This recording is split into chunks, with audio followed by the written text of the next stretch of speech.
J'avais besoin d'argent. C'est ça d'acheter des trucs inutiles sans arrêt. Une annonce sur un réseau social. Recherche babysitter en urgence. 200 € de l'heure.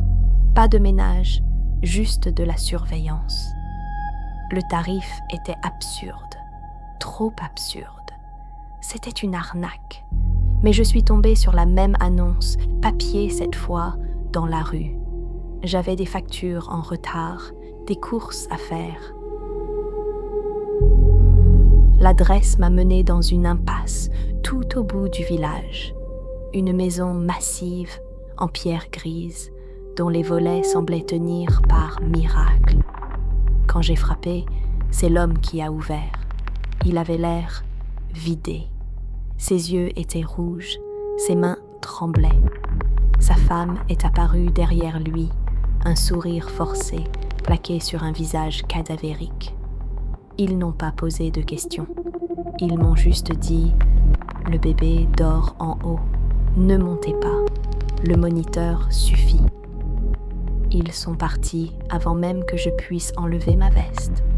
En passant la porte, l'homme s'est retourné. Ne montez pas.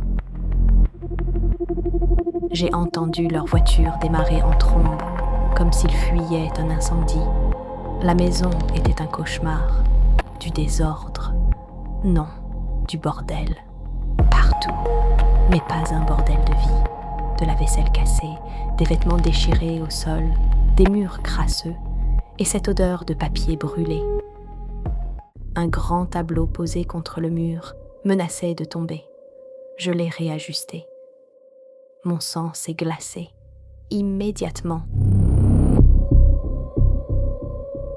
Sur le mur, un pentagramme tracé à la craie noire, grossier, entouré de traces de griffures.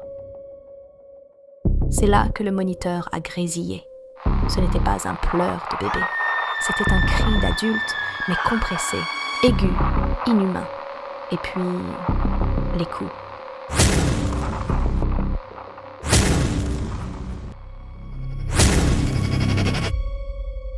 Quelque chose frappait contre le plancher de la chambre, juste au-dessus de ma tête, si fort que la poussière tombait du plafond. J'ai saisi mon téléphone. Pas de réseau. J'ai essayé le fixe dans l'entrée. Rien. Juste un souffle froid dans le combiné. Prise de panique. Je suis sortie en courant. J'ai tambouriné à la porte de la seule voisine. J'ai vu son rideau bouger. J'ai hurlé. « Aidez-moi, il y a quelque chose dans cette maison !» La voix est tombée, glaciale, à travers le bois de la porte. « Je ne veux pas de problème, c'est vous qu'ils ont choisi. » Je suis retournée sur le perron, tétanisée, et d'un coup, tout s'est arrêté. Le silence est devenu total. Une minute plus tard, la voiture des parents revenait. Ils sont sortis, radieux. Ils semblaient rajeunis de 10 ans. Ils m'ont tendu 5 billets de 100 € avec une gratitude presque religieuse. Ils ne sont même pas allés voir le bébé. Ils m'ont juste raccompagnée à la porte en me souhaitant une très longue vie. Je suis rentrée chez moi, le cœur battant, essayant de me convaincre que j'avais halluciné. Mais en vidant mes poches, je suis tombée sur un petit papier jauni que je n'avais pas avant de partir, que je n'avais jamais vu. Une écriture tremblante y disait « Elle est à vous désormais, elle vous suivra partout jusqu'à ce que vous trouviez une autre âme pour la garder. Dessinez le signe sur votre mur et verrouillez votre porte.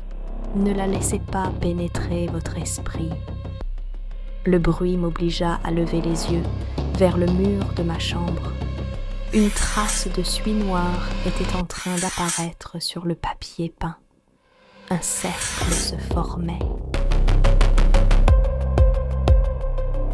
Les pleurs arrivèrent soudain, juste sous mon lit.